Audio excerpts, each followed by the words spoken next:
So this is lunchtime at McDo Montalban with Pau. Okay, kasama ang kanyang love na lolo, si Yang Kajelin, si Ate Cherry, si Ate Isa, and of course, nandiyan din si Tukul, Bugbog Pacquiao, and ang ating apo na si Pau.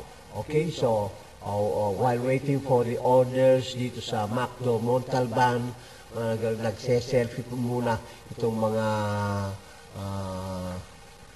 kasama ni Pau. Okay?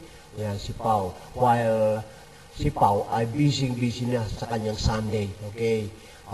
And of course, ang kanyang lolo, ito, nagpapakuha na rin at nagpapapicture.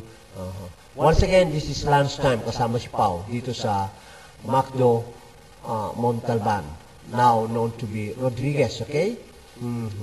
And the fun is always there. That's Bianca Jelin with some kind of gadget para makakawa ng selfie. Okay? And Pau is non-stop ang kanyang pagsubo ng kanyang Sunday. That's Pau. Okay? And here we are, Pau giving a kiss to his grandpa. And of course, very happy si grandpa.